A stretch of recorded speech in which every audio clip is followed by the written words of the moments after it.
Assalamualaikum. We would like to present about our task regarding professional practice.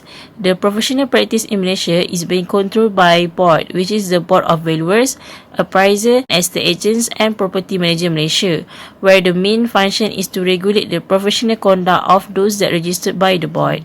First of all, I would like to introduce my group member. My name is Nur Ashikin. My name is Sarah Yasmin Norsaidi. My name is Putri Najwa Shamimi binti Syed Jaafar. Hi, my name is Nabila Azmi. Hi, my name is Adila binti Yusuf. Hello, my name is Sharmin Andi binti Bacho. Hi, my name is Nabila Azmi and I'm going to explain on the valuation profession that come into force in Malaysia and the formation of the Act. So there is three era, which is before colonial era, British colonial era and after independence. Before colonial era, it includes Malay Sultanate Malacca era, where Sultan was the highest ruler and it uses Malay feudal system based on Islamic tax system. For the Portuguese and Dutch colonial era, it is more focused on dominance of trade. Moving on to the British colonial era, in the year 1786, British came to Tanah Melayu and has acquired Penang Island, which is the first territory in Malaysia to fall into British Island. In the year 1790, British introduced valuation by value for the assessment rate in Georgetown, Pulau Pinang. Because of some financial problems, some valuers from London had to be brought into market in order to value the property in Georgetown, Pulau Pinang. In the year 1819 to 1914, all state was colonized and Johor was the last state to be colonized. In the year 1907, the appraisers enactment was introduced and implemented, where all the appraisers is being categorized into two different cost categories, which are the first and second. The license was given by the State Secretariat and the appraisers enactment was in force until new act been introduced, which is the Valuers, Appraisers and Estate Agent Act. In the year 1920, British set up the Royal Institute of Chartered Surveyors, RES614 in Tanah Melayu, and the valuation profession at that time is called the General Practice Surveyor. In the year 1940, enactment duty harta pusaka was established. In 1949, enactment stamp duty was established.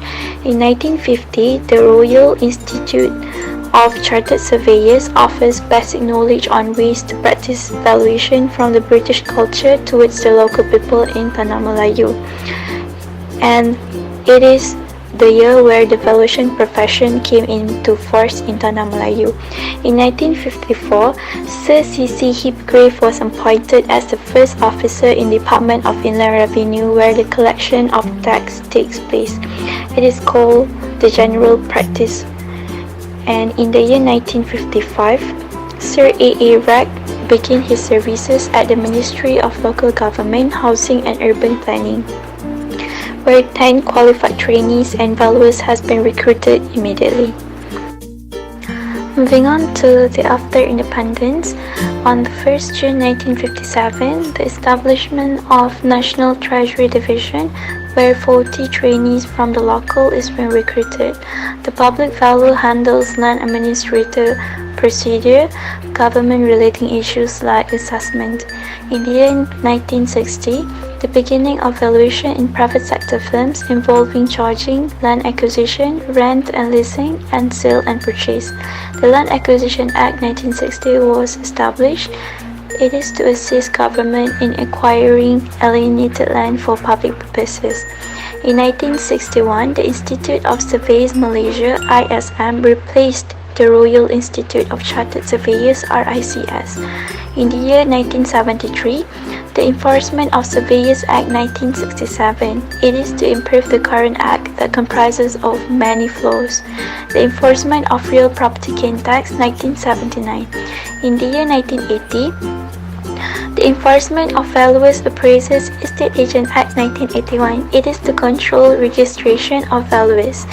The enhancement of Jabatan Penilaian Perkhidmatan dan Pentaksir Harta (JPPH). In the year 1985, it is the formation of estate agent, where it is to control illegal brokers issue. Hello, my name is Sharmin Andi binti Bacho, and I will be explaining about the concept of mutatis mutandis. Mutatis mutandis is a Latin expression which literally means with the necessary changes having been made or with consideration of the respective differences. And it's mainly used for situations which involves two or more statements, and it is necessary to alter specific details related to the statements while still maintaining the fundamental point of the matter being changed. And these changes are usually related to minor details such as names, titles, addresses, and offices of the involved parties. And in the context of the Act, under Section 21 of the Act, it simply means that a valuation firm is also subject to the provided restrictions as subjected to a registered valuer, although the details may vary. The term mutatis mutandis is commonly found in contracts such as in lease and tenancy agreements, and this example is shown in this diagram. Basically, it shows how the terms and conditions from an old agreement can apply mutatis mutandis to a new agreement given that both the landlord and the tenant agrees to it. This term can also be used in a partnership of two different registered valuers, and this diagram shows how that would look like. In essence, the details of the two different registered valuers have to be merged together, and the restriction under Section 21 will now apply to them as a firm rather than as two different individual registered valuers. Hello, my name is Petronio and I will present about the differences of the profession.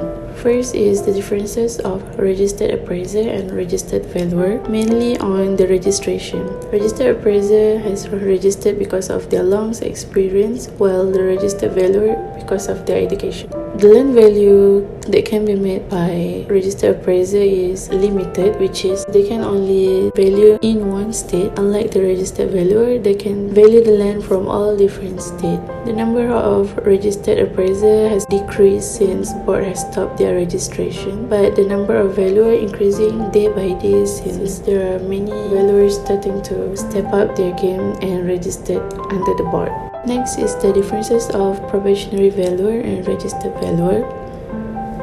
Probationary valuer still practice under the board and has not completed the TPC test, which is test of professional competence. Therefore, they still cannot sign any document related to valuation. Unlike registered valuer, they has already passed the exam, the test of professional competence exam. Therefore, they can sign any document related to the valuation.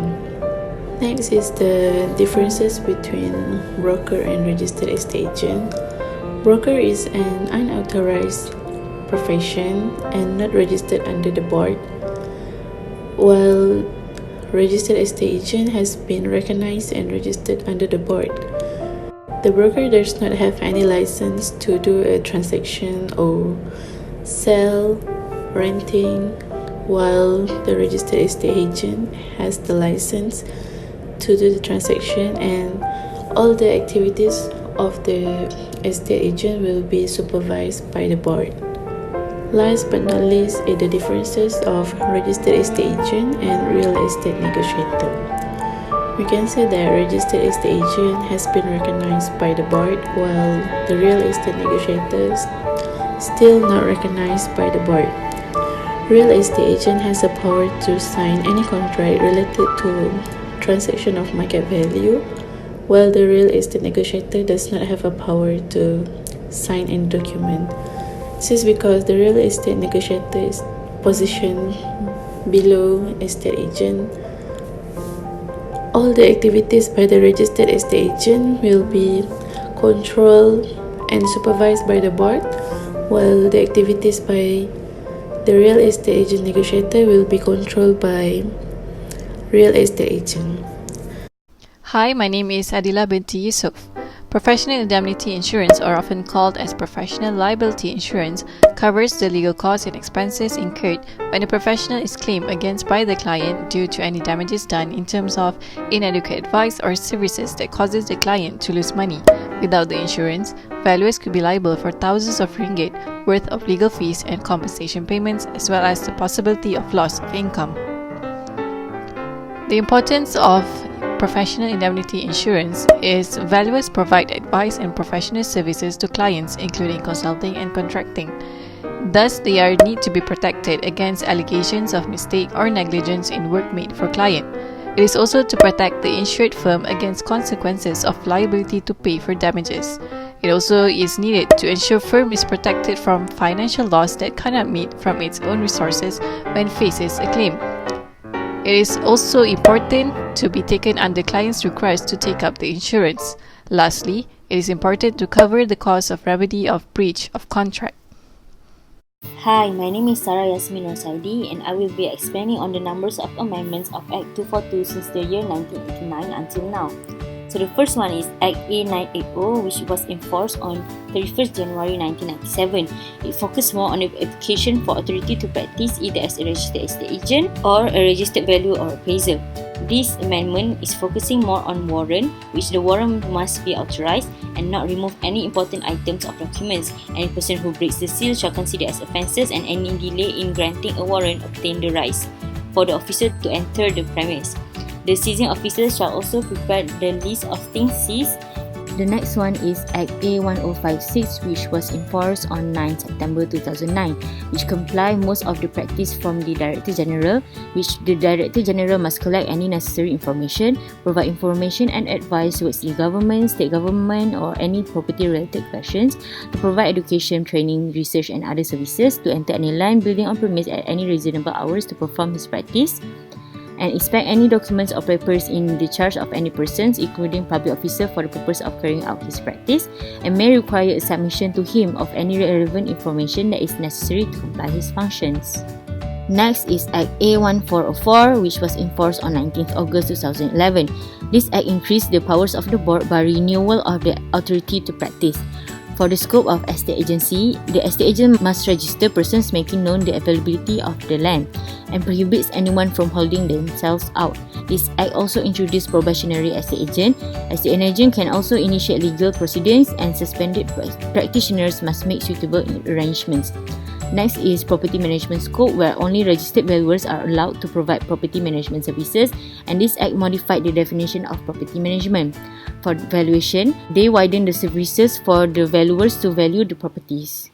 For Act A1550, which was enforced on 2nd January 2018, it is a new beginning to enforce property management, where property managers are now required to register themselves under the board.